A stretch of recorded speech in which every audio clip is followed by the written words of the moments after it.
ज़माने भर में मिलते हैं आशिक कई, मगर वतन से खूबसूरत कोई सनम नहीं होता। नोटों में भी लिपट कर, सोने में सिमट कर मरे हैं शासक कई, मगर तिरंगे से खूबसूरत कोई कफन नहीं होता। तिरंगे से खूबसूरत कोई कफन नहीं होता। नमस्कार दोस्तों, आप सुन रहे हैं शब्द कैफे। जब हम भगत सिंह का नाम सुनते हैं तो क्या जहन में आता है? शायद इतिहास की किताबों का एक अध्याय, एक स्वतंत्रता सेनानी।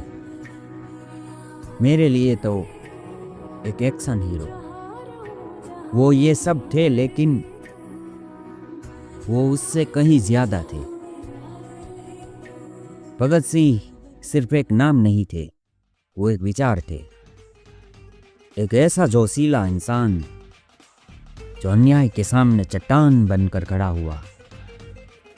एक ऐसा व्यक्तित्व जिसके खड़े होने से ब्रिटिश साम्राज्य हिल गया। भगत सिंह की कहानी उनके जन्म से नहीं, बल्कि एक सवाल से शुरू होती है। अगर अन्याय गलत है तो हम चुप क्यों है? ये सवाल सिर्फ एक सवाल नहीं था, एक खोज थी। और भगत सिंह की पूरी जिंदगी, उनका हर संघर्ष, उनका हर बलिदान इस सवाल का जवाब था। भगत सिंह के लिए असली लड़ाई का मैदान कोई जमीन का टुकड़ा नहीं था, वो था इंसान का दिमाग। इसलिए असेंबली में फेंका गया बम किसी को मारने के लिए नहीं था, वो एक आवाज थी बहरे कानों के लिए। और उस आवाज के साथ गूंजा एक नारा, इनकलाब जिंदाबाद, इनकलाब जिंदाबाद, इनकलाब जिंदाबाद। यानी विचारों की क्रांति अमर रहे। वो चाहते तो वहां से भाग सकते थे, मगर वो भागे नहीं, क्योंकि उनका संदेश साफ था। डर से भागकर आजादी नहीं मिलती। 23 मार्च 1931 भगत सिंह, राजगुरु और सुखदेव तीनों को फांसी पर चढ़ा दी गई।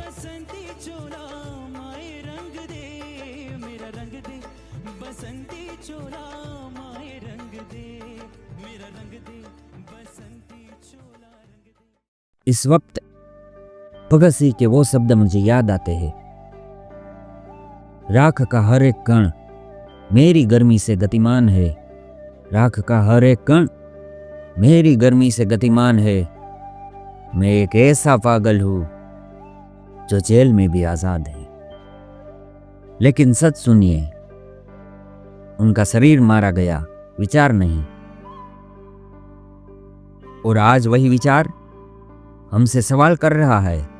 आज हमें वो क्रांति जिंदा रखनी है। लेकिन याद रखिए, क्रांति केवल बंदूकों से नहीं, निर्णयों से लड़ी जाती है, एक विचारों के साथ लड़ी जाती है।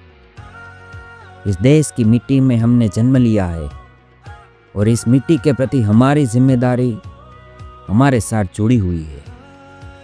जिस मिट्टी ने हमें अवसर दिए, हमें आगे बढ़ने का रास्ता दिखाया, उस मिट्टी का ऋण हम पर आज भी है। मगर भगत सिंह की यह कहानी हमें सिर्फ प्रेरणा नहीं देती, हमें जिम्मेदारी का एहसास भी कराती है। आज हमारी सरहदों पर हमारे सैनिक तैनात हैं। उनके त्याग और बलिदान की वजह से आज हम जिंदा हैं। आज हम शांति के वातावरण में जी पा रहे हैं। तो क्या इस शांति में जीना ही हमारा अंतिम लक्ष्य है? नहीं, इस शांति के साथ हमारा भी एक कर्तव्य है। हमारा कर्तव्य है देश को आर्थिक मजबूती देना, देश को सामाजिक मजबूती देना और देश को सांस्कृतिक मजबूती देना। हम विदेशी चीजों पर निर्भर रहने के बजाय अपने हुनर, अपने श्रम और अपनी ईमानदार मेहनत पर भरोसा करेंगे। हम अपने छोटे और बड़े हर व्यवसाय को मजबूती देंगे। देश से बनी चीजें अपनाकर हम अपने देश को केवल आत्मनिर्भर नहीं, आत्मसम्मान के साथ आगे बढ़ने का सहयोग देंगे। हमारे देश के विचार, हमारे मूल्य, हमारी परंपराएं ये कोई बोझ नहीं है। ये वो धन है जिसका सही उपयोग करके हम देश की नई पीढ़ी को फिर से सशक्त बना सकते हैं। एक ऐसी पीढ़ी जो अपने देश पर गर्व करे, अपने मूल्यों को पहचाने और भारत को एक बार फिर सोने की चिड़िया बनाने का सपना देखे।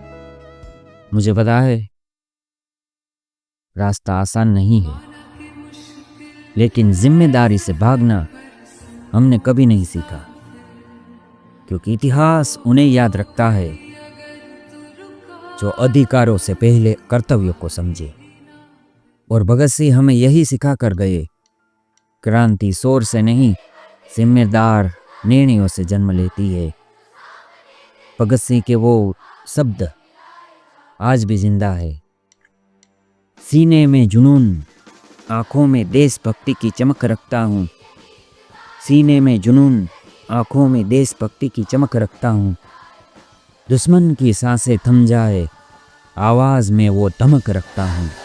आवाज में वो धमक रखता हूँ।